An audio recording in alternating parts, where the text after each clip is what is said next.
I'm going to do my... Munson and the geezers. Look, Munson and the geezers.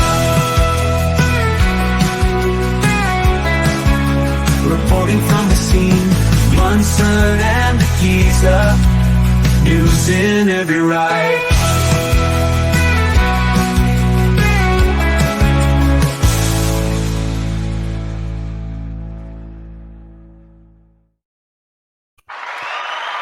I love that theme tune.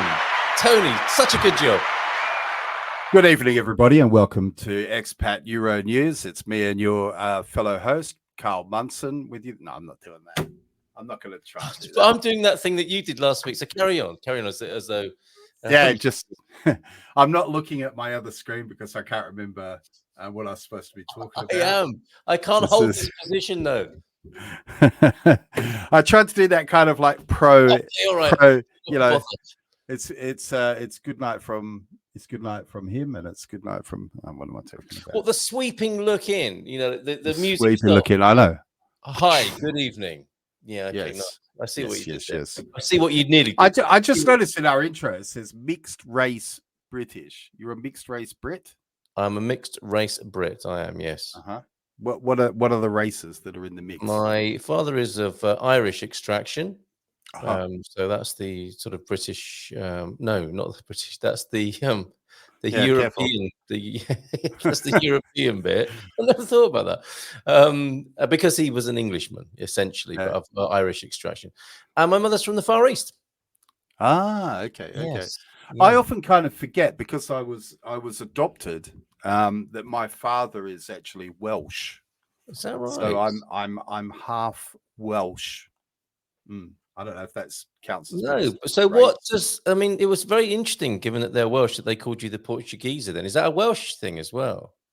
I don't know. I don't understand anything. Okay, you're going to help me understand something tonight. This episode is called the End of Empire Special. Right, and I'll tell you what I'm thinking, and because I know you've got something to add to this of some import, I believe. Yeah, and very important. Okay, thank you. I may stand when you do that bit. Then, so it's what it says on the show slide is "Ew, End of Empire Special," and it's like EU. I'm not a big fan of the EU, and that's to me that's different to Brexit or not Brexit. Bunch of right wingers. Yeah, it's a club, isn't it? And bunch of right wingers. You ain't in it, Tony. Bunch of bloody dictators. Anyway, not till October next year, anyway. Yeah, okay. So there is that the European Union, which is an empire of a kind, isn't it? Let's face it. And in Portugal, Estados Unidos is also EU, isn't it? It's what the Portuguese call the Americans. And I think there's something going on with the European and American empires. You know, people are in micro. Not exactly microaggressions, but micro skirmishes. The macro, to me, is that our grand civilization, Western civilization, is in its kind of end phase, and that's not all bad, by the way. I don't mean that to be negative or gloomy. I just think it's quite a good idea for an empire, which, if it doesn't realize through fighting itself and undoing itself, it can reinvent itself. We miss that opportunity. And that's what I'd really like to see. I'd like to see Europe, especially because I don't have a great deal of influence on the United States. I'd like to see Europe reinvent itself for the future rather than be locked in a typical end of empire struggle where it's headbutting itself. Right. You don't have any influence on the US? What about all those posts that you make on Facebook? Surely they prove that I have no influence. surely that must be they must be doing something, Carl. No. Otherwise, why are we doing it? Why are we doing it? It's just standing, it's peeing in the wind, basically, of social media. Peeing in the wind. It's letting off steam. To extend that analogy of peeing in the wind, I'm letting off steam. Don't pee in the wind tonight, Carl. That's for sure. No, so true. 100 kilometer an hour winds on our way in from Kirk. Yes, Hurricane Kirk. Yeah, true. We're getting the arse end of things, don't we? Thankfully, yeah. Thankfully. It's coming in at warp speed, Captain. Right. Okay. What's your preparation? Oh my God, that was my pause. You didn't get that one? No. I got that from a subscriber. Okay, Kirk. do that again then. Do Kirk. it. Oh, yes. Now I see. Oh, my goodness. I'd already We moved need a on. signal. We need a signal. We do need Don't we? something, don't we? Like yeah, okay. live long and prosper or something. I don't know. Oh, you Star are Trek amazing. reference. No. Sorry, I'm getting my. It's a Star Trek reference. Okay, That's the Vulcans. That's the Vulcans. They're a completely different. What about that one though? That's the. That's the. I don't know. I don't know where you go. I don't know what that means. There we go. But I was going to find out more about Empire from you. You made a little bit of a quip, a knowing nod. Okay, Munson, I'll tell you all about it. Well, we can perhaps if we have a quick, maybe I can just show you what I'm talking about. So if I could share this screen, I always feel slightly nervous when I do this. What other screens do you have open? Exactly. So yeah, this is from The Guardian, which I read all the time. But yeah, Starmer defends UK ceding control of Chagos Islands amid Tory criticism. Surprisingly, the Tories are critical of this. But anyway, we've long had a saying, haven't we, that the sun never sets on the British Empire. Depends which bit. Well, there up until now, there has always been one small part of the British Empire in the sun. But it seems as though Starmer unilaterally has ceded control of the Chagos Islands, and you can see by the fact that I don't even know how to pronounce it, that I've had no idea it's that we so important to us, isn't it? I mean, this is a problem if you're Shagan, I guess, isn't it? Well, apparently there were 1,000 people living on the Chagos Islands when they were ceded to us in the Napoleonic Wars. You can see I have done a little bit of research. And it's interesting to see how media is describing it. The sort of more left-leaning media is describing it as returning the islands to the Mauritius. But the reality is that it was never part of the Mauritius, and the 1,000 inhabitants were apparently repatriated to good old Blighty back in the day. For some reason, they've decided to hand the islands to Mauritius, who in a way are sort of a protectorate of China. So this has really raised a few eyebrows. Now, apparently the only thing that was on the Chagos Islands was a joint UK and American military base. And it was given to China. Yeah, which has now been given to China. And apparently the most strategic importance of the place is it's one of the few bases in the world where nuclear submarines can refuel. So there we go. And I suppose what my question to yes, well, my question to all of our viewers this evening, which at the moment is not applicable. No, we do have some people watching. Maybe on your channel. I'm thinking, we've got colder, darker evenings. That might mean that some people are forced to watch. Right. But I mean, I guess my question is, like, I suppose, like most people, I'm going to go out on a limb here and say that I'm not the only one who's never heard of these Chagos Islands. But what do people think about Starmer sort of unilaterally ceding, part of the British Empire, and then not only on top of that, ceding it to China, who may or may not be enemies of Britain? Well, I think you've to interpretation. You've done a classic kind of dog whistle, lightning rod. It's that sort of thing, isn't it? Where only dogs can hear dog whistles, Carl. That's I can't remember where I heard that, but I think it's a fine quote. Yeah. All right, but the point. Let me just bring the man back into. The point. I've got something to say about him as well. Up there. He's about to do the.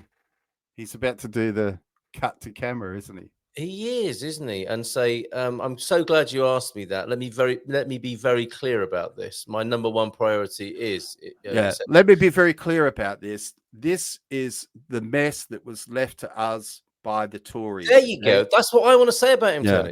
Yeah, I read a Twitter post or an X post this evening, and it said the Tories did this. It was about public transport, I think. And my response, which has had 2 likes actually, who else, when just doing their job, keeps referring to the last person in that post in the job? Get on with your job. You get a bit of a honeymoon period, don't you? But I'm not sure that extends much beyond a couple of months. I don't know. Well, in a job, I mean, can you imagine? The first few weeks of a job, we say, well, the last guy doing this job did this. I am going to do it this way. But everyone be like, oh, shut up. Just do that. You were hired to do the job. Get on with the job. Or if in a relationship, your ex-boyfriend used to do this. However, I do this. Who's going to put up with that in the domestic working situation? Well, imagine that you get a new partner and then you start going, oh, look at the bloody mess the last guy left. Yeah. We're going to forget you to the gym and get you. Especially if everything you say starts with that. The last guy. Oh, the last guy. Oh, that's it. Such a mess you are. Yeah. Woman. So get on with it, Kia. Just do the job. And you've got 4,000 pensioners to kill off this winter. Crack on. Crack on. So this particular issue then, because what comes to mind in these sort of situations is the Falkland Islands and Gibraltar, right? Well, they're already making noises. We're already hearing noises from the Spanish and the Archibaldis, aren't we, about possible. We want our bit ceded back and all. Why, in a strange political situation, do words like proroguing and acceding come up? Why are you not just saying give it back or take ownership of? I think ceding is a legal term, isn't it? I mean, this is I think historically, this is, for example, why different parts of the empire. I mean, they're not all equal, are they? Because my understanding is that back in the day, there were 3 sort of legal ways to for empires to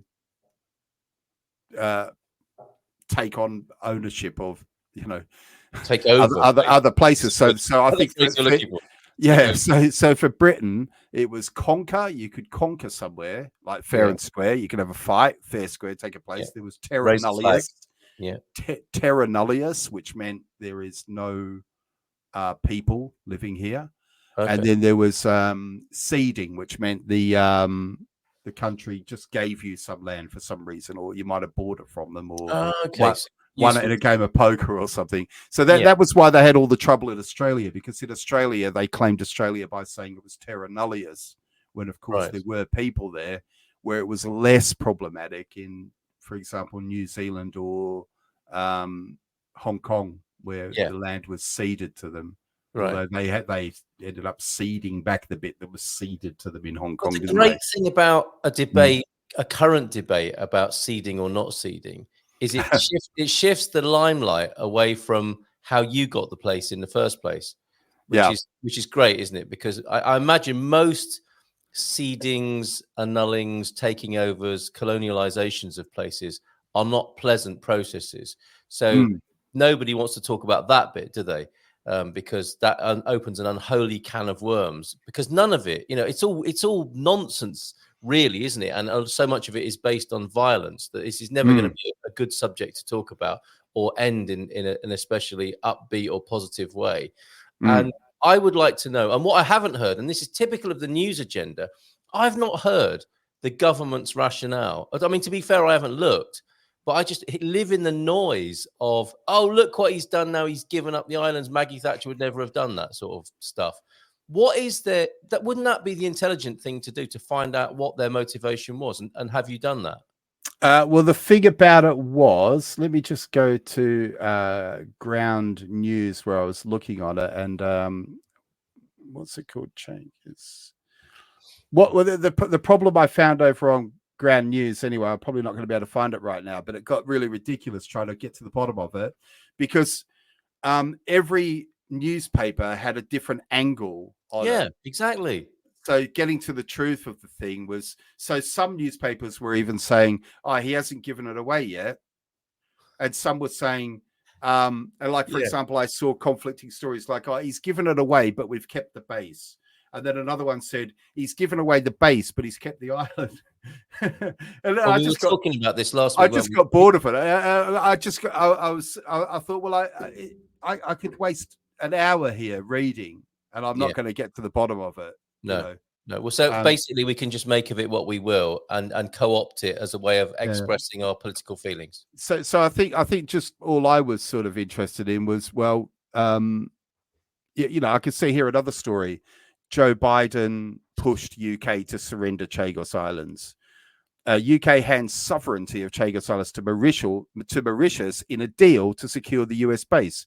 Now, why would we have to hand back sovereign? Why would we have to hand sovereignty of the Chagos Islands to Mauritius to secure a US base there if it was our place? Do you know what I mean? It doesn't make sense. No. Well, we hang on. There's a new one. Lemmy defends Chagos Islands. Okay, so well, Crypto Strategist is with us. Thank goodness somebody is speaking to us this evening. We've not got Jackie. Normally it's a bit more boisterous in the chat by now. Crypto Strategist, thank you for being here. If somebody could wake Jackie up, that'd be great as well. Giving up the Chagos Islands was an atrocious decision. Why, Crypto Strategist? That will open up the UK to all sorts of baseless claims from other states, which I think you said is happening with Spain and Argentina. David, he's not a fan of David Lammy, is he, as we found out last week? David Lammy, of course, led on this disaster. He's a dual national. Guyana is his other nationality, and I question if his loyalties lie with the UK. Okay, that could be another question, Crypto Strategist, that I often think about, because in Australia, for example, recently they've made it illegal, I think. Someone correct me if I'm wrong about this, but I'm almost sure they've now made it illegal for MPs to hold dual nationalities. If you want to be an MP, you have to be an Australian. And I think there are other countries that also have this. You can't be a dual national and be an MP. It makes sense, doesn't it? Yeah. Or the other, what you could do is you have to be the same minister in the other country as well. You have to represent twice, so that you're not partial in any way, which would be probably very. Well, I think the problem with that is I would argue that I want my MPs to be partial. Yes. Okay. Fair enough. You know what I mean? I meant partial in the sense that, if David Lammy, if we came up with this scheme like David Lammy, if he wants to be a dual national, he has to be foreign secretary in both countries. Right. Okay. How about that? That's so like fair. Twinned, like a twin. That's fair. That's fair and complicated. Like a twin city or something. Exactly. And it would mean, of course, to the relief of people like Crypto Strategist, that he'd be out of the country half the time working in Guyana. China does not care about woke PC gestures and will take full advantage to our detriment. So the line of thinking there seems to be that Keir Starmer is like, well, we're going to be open-handed, and we're going to give you back the islands. But this is the thing. Yeah, you see what happens though. They kind of plant this phrase into your head, and they're not giving it back. Why does the Mauritius get British property when they never had a claim on it? Yes, it doesn't make any sense. Okay, but I think the point Crypto Strategist is making, that Keir Starmer wants to look good to the Chinese authorities, but they don't care about this sort of. We're not colonialists anymore. I don't think China would be too bothered about that, would they, to be fair? From what I know, from what's reported to me. No one else cares. Middle class white British women care about this. No one else cares. It's absolute nonsense. Well, if we do have a weekly woke off, there probably was a point in time when you did care. Not that you were a middle class British woman. I don't know. Maybe you were, but not that I'm aware of. Right? Well, I had to give it up. In the end. All right, let's go quickly to we've got two features now. We've got the weekly woke off, where we compare woke notes from the past, and this is a great opportunity to do that. And we've got Up There with Sausages, which is Tony's idea from last week. I couldn't find any gaffes. I mean, I looked and I can't find any. Yeah, you know what's happened? There might be nothing. They've silenced Kamala, haven't they? And what's happened to Biden? I don't know. I just can't. And they're the two where you get most of the gaffes, aren't they? Oh yeah, for sure, definitely. They're gaff machines. Up There with Sausages. What's funny is if you Google gaffes or recent gaffes, you get like lists of just Biden gaff reels. Get Biden gaff reels. Wow. Yeah. So he's obviously the grand master of gaff. Some of his gaffs are quite funny. I mean, you shouldn't laugh. They really, are. Are you steering me away from you, the weekly woke off here? No. I mean, we can do that. Well, yeah. I mean, where do you want to go with that? Well, I was triggered or reminded by you saying only middle class white women are bothered about these wokey sort of ideas of equality and non-colonialism. Yeah. Now, I put it to you that there was a time in your lefty past, which some part of you is still lefty, but in your more intensely lefty past, when you would have been really bothered about colonialism and would have done all sorts of diverse and multicultural things to prove your credentials. Am I right? Yeah, I think I'm still like that. I just think I'm out of the club because I have a few divergent views. I see. Okay, so as much as you would like to give back the Elgin marbles, for example, you're not allowed to because you're also a far-right sympathizer. Yeah, exactly. I'm out of the club. But I mean, take for example, in Australia, I think some of the things they're doing now in Australia, or when I say now, because you must have this feeling, Carl, as you get older, when you say now, you mean 20 years ago sometimes. Yes. Yes, I do. Yeah, I mean, yeah, that's right. Absolutely. Yeah. But it's what it is there's a lot of things. I was thinking about it today because I knew you were going to talk about this evening. And I was thinking, for example, because I've been a teacher for many years. So just for example, in Hong Kong, I quite often came across books that had stereotypes in them, right? So I'm an English teacher. So you would see books and would be talking about jobs. And of course, very typical, you would see the doctor's a man, the nurse is a woman, the teacher's a woman, the mechanic's a man. Now, I would make a point in class. So, especially with like little kids, I would say, can a man be a kindergarten teacher, for example? Can a man be a kindergarten teacher? And they'd go, oh, no. And then I'd just stand silently. You would and watch, and then one of them you'd see the penny drop in a couple of them and go, oh, Mr. Tony, oh, yeah, he's definitely a man, or he's a very ugly woman. They never said that. But do you know what I mean? Right. So what I was thinking about today, for example, is I've got a friend who is a woman, and she is a airline pilot. Okay, now Does she do her own parking? Sorry, as a joke. In case your friend. It was very difficult for us as a group of friends to take it seriously. Well, I mean, she seriously is an airline pilot. Yeah, fair enough. And I didn't say that because I don't think women can't be pilots. I just said that because I saw an opportunity. But the thing is, what I'm talking about is I'm lefty in the sense that I do believe that it's a good thing to actively promote, like to say, look, we need more pilots. What can we do to attract more women? There's not enough women airline pilots. What can we do to attract more women engineers? What can we do to attract more male nurses? But then I draw the line at quotas. I draw the line at quotas, So this is where I say maybe a real full-on wokey might get angry with me because I'm against what they call DEI hires, right? So for example, I've seen in The Guardian, for example, I used to read The Guardian a lot because I worked in social housing, right?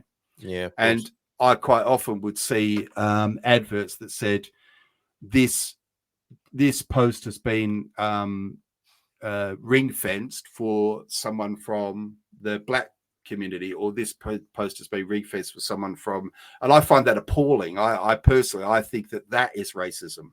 That's racism. Like in a nutshell, this job is for black people. But what I wouldn't have a problem with is people from ethnic backgrounds are encouraged to apply. I wouldn't have a problem with that. But I think during the recruiting process, whoever's doing the recruiting should be colorblind, even in that situation. Yes, yeah. Okay. Whilst you've been talking, I have recalled several seriously woke propositions from my past. And I can't, but I mean, I forgot a lot of these, but in my radicalized and previous wokey self, one that came to mind when you were talking about the gender roles. It's not connected to gender roles, but it's connected to asking people difficult questions so that you look good. And that was in the Sheffield Museum. Oh no, before that, my one before that is a race-based one, going back to being partly Far Eastern Chinese. Okay. And because I'm not sure of my mum's exact origins, whether she's Chinese or sort of more Indonesian type Asian. But anyway, she looks Chinese. She looks Far Eastern. She doesn't look English. And when I was radicalized and very wokey, I heard on Capital Radio in London, Pat Sharp, I think. I don't know if you remember him, the DJ Pat Sharp. He said the joke. I was in a Chinese restaurant and the waiter brought me my meal. And after a little while, I said, I sent it back. I said, this chicken's rubbery. And the waiter said, oh, thank you very much. Right. And I was so woke at the time. I wrote a letter to Capital Radio saying, I think this is a terrible terrible racist joke.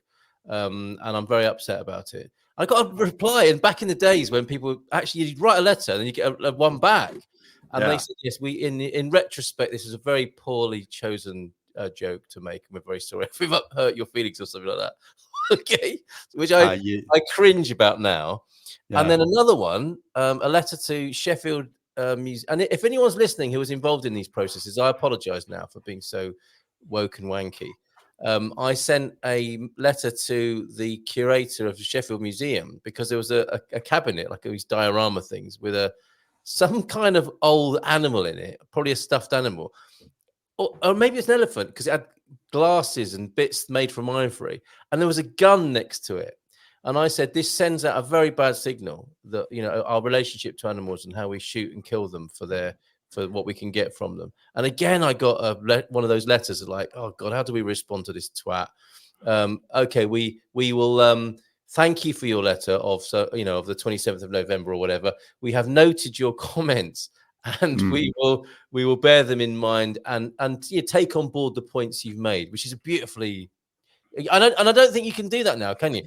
I don't think that will be enough for somebody with a complaint of that kind. They'd want more blood than that, wouldn't they? Yeah. I think you were more woke than me. Okay, all right. So the woke off has been won by me this week, but you may remember things from the past whereby I just thought it was a nice little feature, the weekly woke off, and I'll take people on in the chat as well. If necessary. I mean, the thing I remember speaking about last week that. Why I sort of was speaking about it last week because someone was talking about the Just Stop Oil thing, and what I was interested in is whether like me, because I used to go to these parties in see, the thing is I don't know if I was more going to the party to like meet girls. Of course you were. Yeah, but they had these things called reclaim the streets, right? I remember. Yes. And I was well into it. And I at the time I can remember saying, I really don't care if it impoverishes us. We got to stop oil. You know what I mean? Yeah. And I was really like, I really thought that let's just stop oil. Yeah, if the price of petrol doubles, so be it. People are using their cars too much anyway, and I was really into it, and so it just what it was. It just interested me now because I thought, isn't this interesting? I suspect that a lot of the people who are now angry with Just Stop Oil because of their perhaps how they're being presented, like the way they're protesting, for example. And it's kind of the more you think about it, the more complex and weird it becomes because, like anything, really, like probably most of us who are interested in, say, the environment and like there's also health things. I mean, funnily enough, I'm going to go on a tangent. I can't help it, but I was doing a video today about how I find time to do 20,000 steps because a lot of people have asked me that question. Oh, where would I get the time? And so I was giving an example of something that I've noticed. For example, in my village, let's say, there's a a woman who comes to have lunch with her parents, and she's quite fat. But she drives from her house, which is also in the same village. And then I also noticed this in the car park at Lidl, which is, you know, you get some things you buy at Lidl, some things you buy at Continent, some things you buy at Pingados, right? Mm-hmm. And they're all next door to each other, these supermarkets. And so what I used to do was, like a lot of people, I'd drive to Lidl and I'd try and find the parking spot nearest the door. Yeah. And then I'd go in, get my groceries. Then I'd get back in the car, drive out, and then drive into Continent, park as close as I could to the door. So, but what I do now is I park as far away from the door as I can. And then when I've done my shopping, I then walk to Continent. I leave my car in the little car, but then I walk to Continent. And why is this? Is this a victory for environmentalism? Well, it can be both things, can't it? But what I think is, because I use it to get my steps in. I use it to get my steps in, right? Yeah. But what I've noticed is that if I time it, it actually doesn't really. The time it takes to get in your car, drive out of little car park, drive onto the road, turn right, go in and find somewhere else to park. It's not. There's not a lot in it time wise, but it gives me an extra, say, 2,000 steps towards my 20,000 or 25,000 steps or whatever it is. So I'm using my body and getting fitter. I'm riffing the time, so I'm not losing any time. Do you see the point? I'm seeing how you're going to bring this tangent back round to Just Stop Oil. Well, that's what I'm saying is people are overusing their cars. I don't think we used to use our cars that much. Okay. I think a lot of the journeys that we make in cars, we wouldn't have made them, would we? We'd have walked, or we'd have ridden our bikes or something. Yes, yeah. And I see people. You must notice this when you go. Do you take the kids to school? No, in the car. They're home educated, so it was a very right. Well, if you go to schools nowadays, most of the kids are being driven to school. Yes, that's right. And so that's a good reason to not have schools, then, isn't it? Environmentally. Well, yeah, there's plenty of reasons not to have public schools, but yeah, that could be one of them. But my point is, I think it's not just the health of the planet, but it's the health of the people. So I was thinking about it because everyone blames sugar and processed food, and that is definitely a big part of it. Yeah. Lack of exercise is going to be the next one. So I think, when I see the way people are using their car, because I know if you notice it when you go to the supermarket, most people are bunched up near the door, aren't they? Then they're trying to minimize the amount of time. Yeah, but you can understand that. It's like, well, what's the point of having a car if I'm not going to use it or gain the maximum advantage from having it? Well, I know, I hear what you say, but there's got to be some time for exercise, doesn't there? And I think that. Well, it reminds me of that meme, the American gym. See, maybe I'm more woke on this one than you. Maybe I'm. I think you are. I think you've won this particular woke off section of the show tonight with this, because what I realised, and it definitely connects with what Martin's saying. Martin, good evening to you, Martin Templeton. It's strange how our views change as we age, and it's true. I don't care anymore with my don't have kids. That's it. That was the end. Full stop. I don't care anymore. No. I don't care anymore about using my car. Right. I used to really be bothered. I did think for a long time, when we reached 350 parts per million, when I was an environmentalist in the 90s, and I was all about permaculture, and I got rid of a car. Yeah. I was into permaculture. You just reminded me. I was into permaculture as well. Yeah. I still am. I think permaculture is a wonderful idea, but I'm just saying that as part of a broader picture of when I was more of a crusty myself. And I was very big supporter of the transition movement, not the sexual or gender transition movement, the environmental transition movement.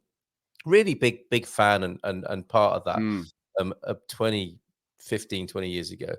And now I just I don't know if it's because I live in Portugal and that's how the Portuguese do it. I just get in my car willy-nilly now. I do not have this. In fact, a lot of it, I think, is I resent being made to worry about things. Now, that could be a very dangerous precedent to set, couldn't it? Because arguably there are things that one might be concerned about. But I have got a lot more discerning about things that I think people, agendas that are anxiety and worry based. There are so many of them. That's how this works now, isn't it? Our culture, and it does connect with the end of our empire. I think this is another symptom of the end or end stage of a particular trajectory of an empire. When everyone gets neurotic and anxious and they're all fighting each other, that's a terrible marker for an empire. That's not an empire at its height, is it? And arguably, the empire at the beginning, when it's just raping and pillaging metaphorically, that's not a great thing either. But there is a sweet spot, and there is something to be noticed and discerned and observed in all of them. But what I wonder is, so for example, is somehow green issues seem to have become like a left-wing position. Yes. You know, where what I would say is, like, for example, I don't think there's anything wrong with wanting a clean environment or wanting biodiversity or wanting sustainable farming. Yeah. You know what I mean? I think it could go too far. It could go too far either way, right? But what I'm saying is, what I notice right now, Carl, is that it seems to be every single issue has to be like a binary. It has to either sit in the left or sit in the right, and then there's no nuance, you know? Exactly. And the whole idea of doing your best and that being okay has become quite an esoteric position, I think, in life. Let's endeavor in the last part of this show to bring back all the threads that we've cast out. So it's like we've got 27 fishing rods, and we're going to reel them all back in now. And respect the time and effort people have put in to making comments as well. So let me share a few of these with you. Pete is with us. It's not the first time with Chagos where Shager could go to Chagos, couldn't they? No, we can't. Hey, and just as an aside, apparently some asylum seekers rocked up there on a boat today. No. So, really. So this should be very interesting. That's a joke. Anyway, that's got to be a GB News joke. Well, it might be. Right, so it's like, and what the British authorities say, it's like, sorry, you're not our problem anymore. You're China's problem. And they got back in the bloody boat and went off at great speed, presumably. Isn't the first? Well, if I was in a boat around there, I'd head for the Mauritius, personally. It's lovely. It's supposed to be, isn't it? It's not the first time with this sort of thing. Thatcher let the Yanks take Grenada. Arguably that's a different destination, though, isn't it? Or a different recipient. We let colonies go every few years. And I thought Starmer maybe was trying to sneak it in under the radar, wasn't he? But he got banged to rights, caught out by people who wanted to take advantage. And that's why he took the Thatcher picture down in Downing Street, because he couldn't bear walking past it and knowing that he'd given away the Chagos Islands without going to war with the Mauritius and China about it in the way that Thatcher would have done. In the UK, disrespectful to take Thatcher's picture down. I can't believe it. In the UK, it used to be, and still ought to be, says crypto strategist. See, that's another thing. That's another thing. How the hell, like, has this become a thing? Because I fucking hate Thatcher.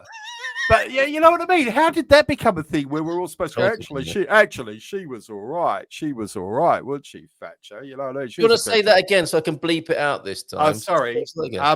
I flipping hate Thatcher. Yeah, okay, great. You know what I mean? How the hell has that become something that we're supposed to be? Oh, actually, she was all right, wasn't she? You know what I mean? I don't feel that at all. I don't really. I haven't changed my position, but then I didn't have a very strong position of hatred on her in the first place.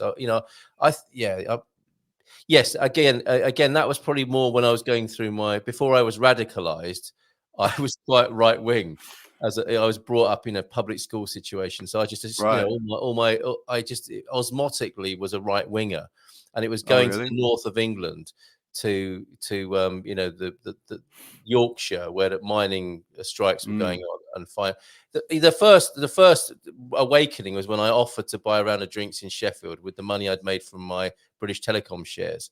That was like a fart in a spacesuit. That was a terrible moment, but that was the beginning of things for me. Round of shandies. Exactly.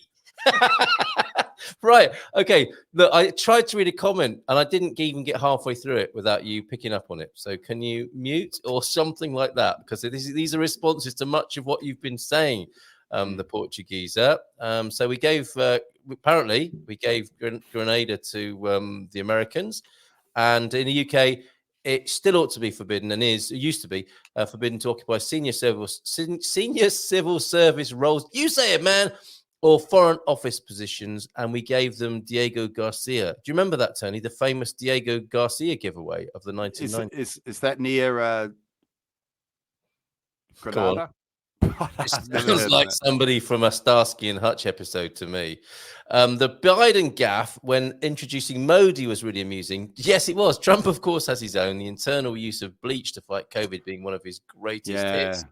I don't know, Tony. I still remember, what's his name? Fauci doing the face palm. When he did that in the background. Bleach. Yeah. I imagine that was the briefing before that was when Fauci said, look, you don't need to know the details. It's like putting bleach inside your body, hydroxychloroquine or something like that. And then Trump just went out and said the first thing that came to his head based on hardly listening during a briefing, I suspect. That's even if he has briefings. I don't know, Tony. Women are grossly overrepresented in the field of prostitution. That sounds like a movie, doesn't it? Or a book, at least. Do you think we should strive for equilibrium there? Do you, Tony? I don't know. I feel like this is a false equivalence somehow, but I'm not. I don't want to think about it. I think the crypto strategist is kind of pulling my leg a bit here. Maybe. Very likely, yes. Yeah. From a safe distance. This is a bit like the should we strive for equality? I remember whenever I think of Jordan Peterson, I think of him using that Kermit the Frog voice. Yes. And he's going, well, you're talking about what is it? CEOs. They're saying, oh, there's not enough women CEOs. Well, what about bricklayers? Should we equalize for bricklayers? Well, I don't see very many women bricklayers. Yeah. What about, you know what I mean? It's fairly good points, actually, but I can't take him seriously. No. Because of the voice. It's like Beckham. Okay, thank you. We have a friend. Yeah, I'm not quite sure what to make of that comment, crypto strategist. I don't know, the whole area of prostitution I find difficult and grisly. Basically, that might be a hangover from my work days. and expensive. Wouldn't know. We have a friend who is a northerner. Oh, I don't believe it. No, I don't either. Like it says friend, right? Probably just. It has a very large bust. Do you mean is that like a small of Margaret Thatcher or no? Actually, bosoms we're talking about here. She used, or should I say, uses those prejudices in her role as a senior partner in a magic circle firm. What? We don't really understand this comment, I don't think, do we? Yeah. Okay. We have a friend who was a sorry, do you want to see that again? A northerner from Middlesbrough. She has a very large bust. Or I get it. I get it. She uses those prejudices in her roles. Okay. Sometimes stereotypes can be that large-breasted northern lass. It doesn't work to a magician. I don't know. Well, she's pragmatically using a stereotype by the sound of it. Take one step further. Help the environment. Don't have kids. Yeah, I was too late when you've already got them. Of course. And there was a time, actually, this is another thread tonight, isn't it? One of the things I posted up on Expat Euro News on our blog is like, why do governments hate people so much? And we are going through a human hating phase, which is also a very poor thing in any empire, isn't it? If you hate the very units of your culture and civilization and want to help people to die, assisted dying, and encourage people not to have children, that's not a great way of proliferating your empire, is it, or yourselves, to help the environment. I'll take your point there, and that this is clearly logical. The world things don't work like that, do they? Help the environment by killing off all the people. Yeah. Not well. I mean, some people are joining those dots, aren't they? But I mean, I think as the assisted dying thing, like, keep out of it. Why now? Is that an issue? Why does that need to be talked about at the moment? And again, I think that's a bit of virtue signaling or ideological imposition. I think the thing is, if you've ever experienced being around people at end of life, and I know people are going to say that part of the assisted dying is to protect doctors, or perhaps to protect patients from unscrupulous doctors. Either way, but what I would say that assisted suicide is actually very, very common. Of course it is. At end of life. I mean, yeah, it's very common. I'm sure you're right. People are helped, aren't they? People are made comfortable. All those euphemisms. We know what's going on, don't we? Yeah, and it used to be true around birth as well. I think many years ago, it used to be true around birth as well. Yeah, and people were trusted to make really horrific decisions, I suspect, at both ends of life. Yeah. They are not decisions I want to make, incidentally. But what I resent is the idea that the government is so interested in it and tends to have it as an ideological imposition rather than a truly moral issue. So I don't get it. I don't get it. And are people saying, well, I would do if it wasn't illegal? Is that what people are waiting for? Are they wanting the government to kind of help them? It's strange, isn't it? And it's another one of those where I've seen, because I'm sure you know about the risks of logical fallacies. And for example, people talk about the the slippery slope, don't they? The slippery slope. But then I remember recently there's two I know of. One was in Canada, a woman who was suffering from depression, and then there was another one. I think it was in France. Sadly, she'd been present when there was a terrorist attack at Charles de Gaulle Airport, and she suffered from PTSD, and she was allowed to end her life. And that's what, whether or not you agree with that, that's an example of a slippery slope coming true, isn't it? Because it was always meant to be for people who were terminally ill and their pain was so great that they had no quality of life and there was no chance of recovery. Right? Don't get me wrong. I'm not saying that it shouldn't happen. It does happen. I find government interest, and of course I'm talking about the UK government, and I quite like Portugal's view on this. Portugal just doesn't want to talk about it, basically, and you've got a few kind of ideological headbangers who are an issue, make it an issue, and want to push it through Parliament. But I'm not saying people shouldn't do what they want and need to do. I'm just saying it's interesting when the government get involved in any area of our life. And what's so special for a government? I guess that's what I'm more interested in, the motives of the government. I get it. I think, generally you're a small government guy, right? I think I am as well. So I think so.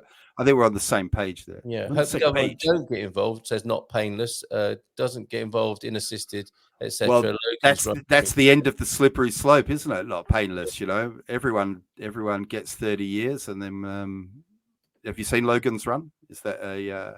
Okay. Yes, I understand. I've not seen it, but I understand the concept. Yeah. Is this one where you can buy time off other people as well? Well, no, it's not that one. Everyone AI runs the world, and AI has determined that 30 years is the sweet spot for when people should die, and it kind of creates a religion. So people think that when they're being killed, they're going off to heaven. This is exactly the sort of thing I dread. If I am ever to get bothered about anything, it's this sort of dehumanization. And I think that's it. I think that's the thing about me and my concern about the government getting involved in this, is that they are not humanistic. No. They are ideologically possessed and are willing to do horrible things to people. This is what I say to people, Carl. It's like, listen, whenever you get into this, just remember, they do not care about you. Yeah, right. They do not have your best interests at heart. And that's the position you have to start from. Whenever there's anything like this, you have to start from that position. They don't care about you. They're not trying to make your life better. Start there and then kind of work your way forward. Yeah, and I think that's especially true with assisted dying, isn't it? I saw an interesting one during the week. Can I just say something about the EU, because we started there and maybe we can come back to it, but it was a story I saw. Yes. And I have to first of all, I have to declare my my bias as a vegan, right? But I thought it was quite funny that recently. Hold on a minute. You're a vegan. I thought you were a vegetarian. You're a vegan now. I'm a vegan. Yeah, I've gone full vegan for about the last month. So no dairy, no anything. But what happened was the meat industry in France lobbied the government to legislate to stop vegetarian brands from calling their products from calling their product meat. So in France, for a short while, Beyond Meat, who's kind of the biggest player in that game, and there's a few other brands as well, weren't allowed to say, "Oh, we're beyond burgers," or "We're beyond sausages," or "We're beyond meatballs." Right?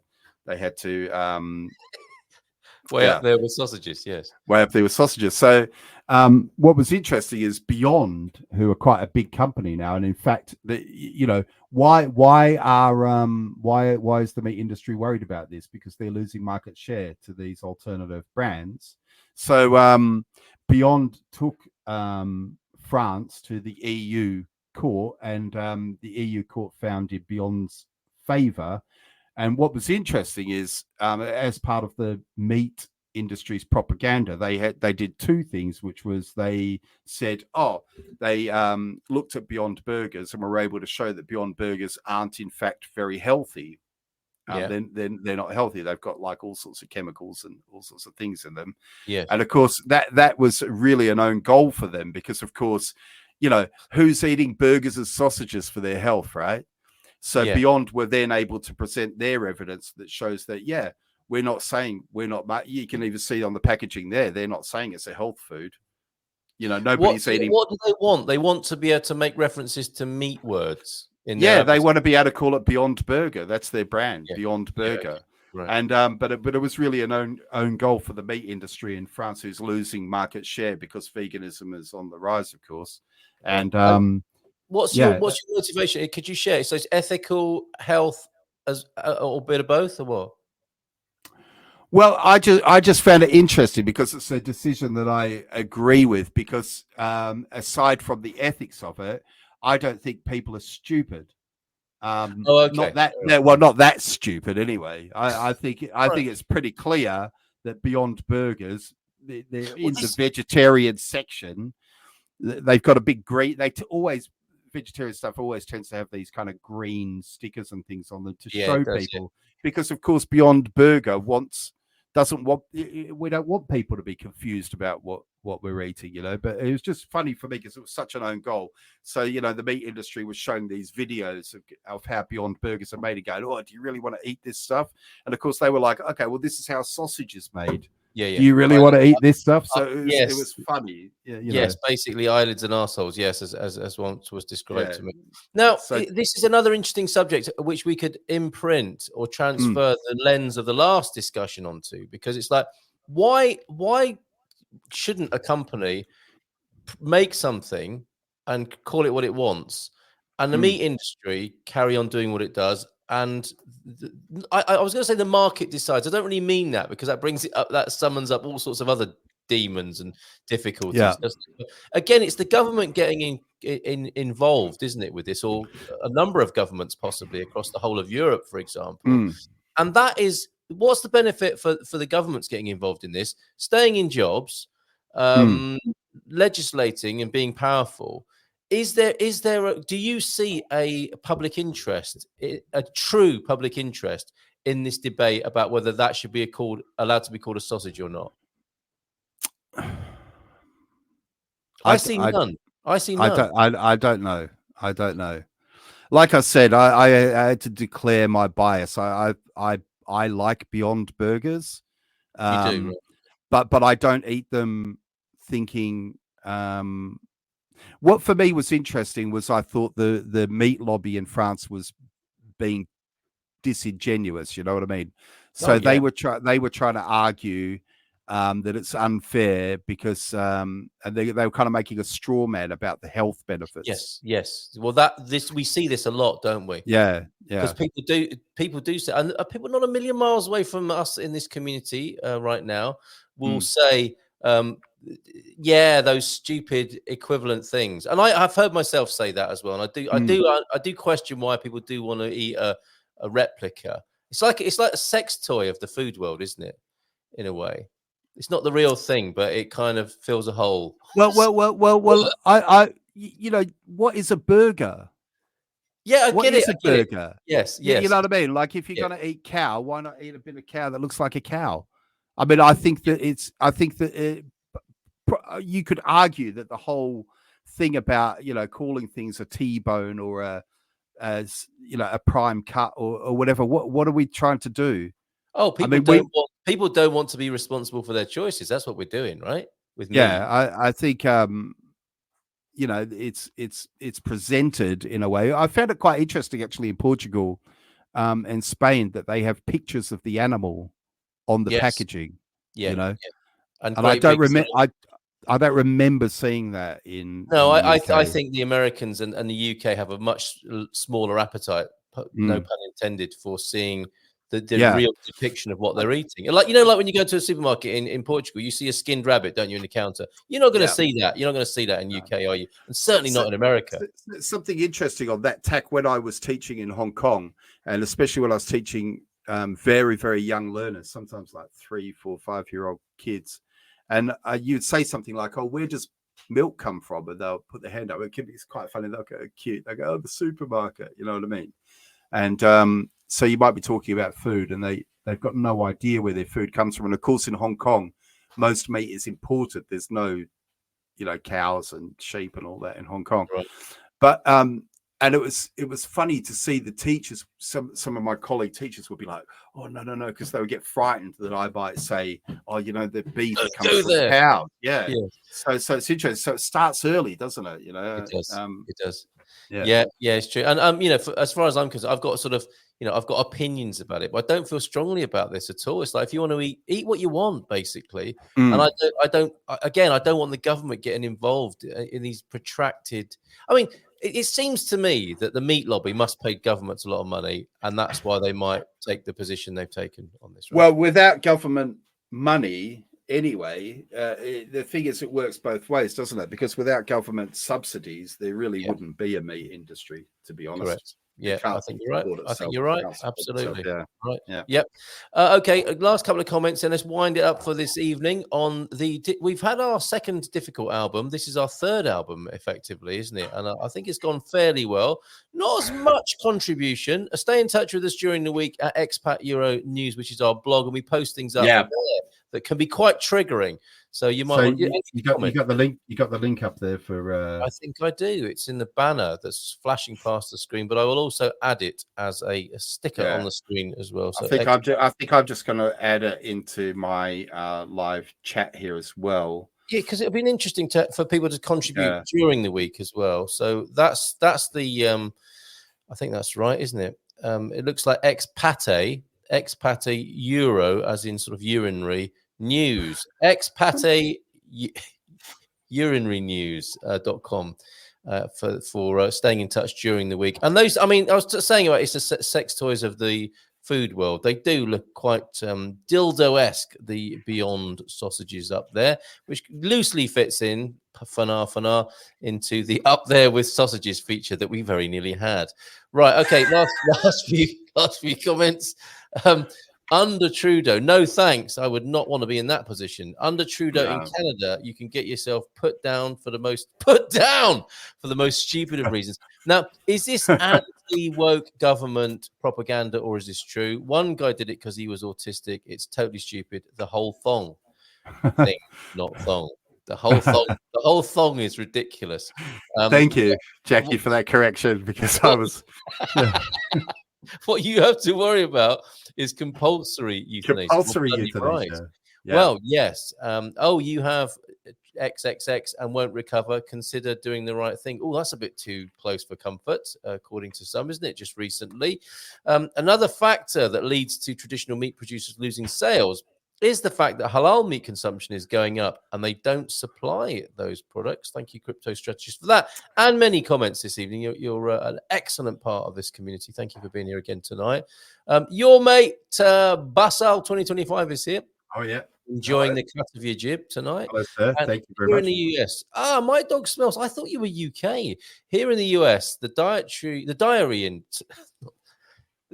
industry. Okay. A bit dated, isn't it? The dairy industry. Oh my God! You see? Yeah, there you go. You see that? I was ready. Yep. The dairy industry sued almond growers over almond milk in inverted commas. They wanted it to be labelled as imitation milk. What kind of animal is an imitation? Yes, and the milking of almonds is very precise work. It should be very expensive. When it comes to food, eat what you like, just not off my plate. There you go. There you go. Yeah, thanks for popping that into the chat as well. That's a particular link there. And you are quite tricky to find, and your feed. Sorry, Pete. We are quite difficult to find. However, if you subscribe, I've noticed, I'm going to see if I can remember the Portuguese's invitation to people. I've noticed that quite a few of you watch my videos but haven't subscribed yet. It costs you nothing to subscribe, which you can do so. And it really helps me out. And it really helps me out. And if you don't, he's ignorant. I've heard it so many times. I nearly know it off by heart, as I'm sure many That's it. Listen, Carl, the one piece of bad news I have to tell everyone is I might be moving away. What? Because I got a job in France at the I can't tell jokes. It's a joke, in it. Yeah, I knew it. I bloody knew it. As a guillotine operator. That's not the joke, is it? I'll be heading there tomorrow. Oh God. It's 8 o'clock. He's put in a whole day's work.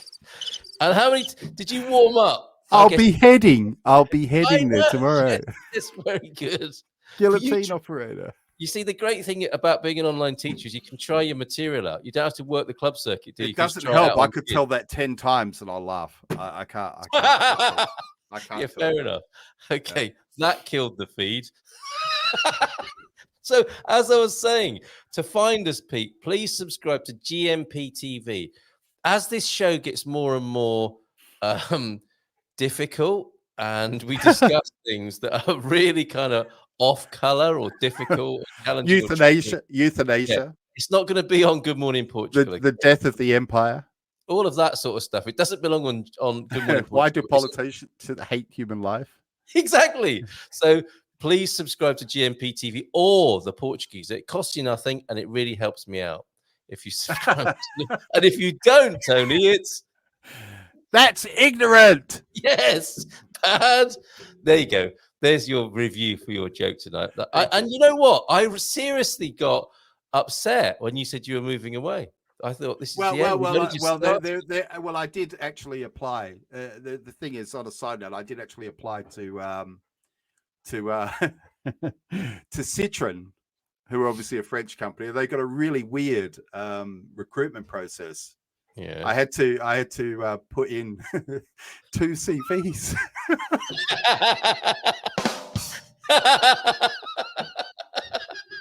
Hey, yes.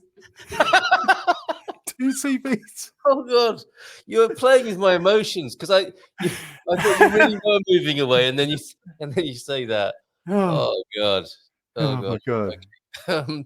Should we just stop it there? I think we should. Let's see. Well, I've tried twice to stop it, and you're not getting it. I'm trying to. I see. Okay, this is the outro 2 times. This is what we do, isn't it? You do a joke, and then I cut away from. I get it. Okay, so you're gonna have to find another joke. That was it. So, Tony, you're not really moving away, are you? I'm not really moving away. No, but if I was, I would go in one of my 2 CVs.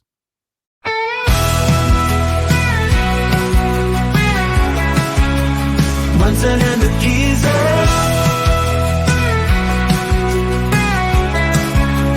Munson and the geezer. Reporting from the scene. Munson and the geezer.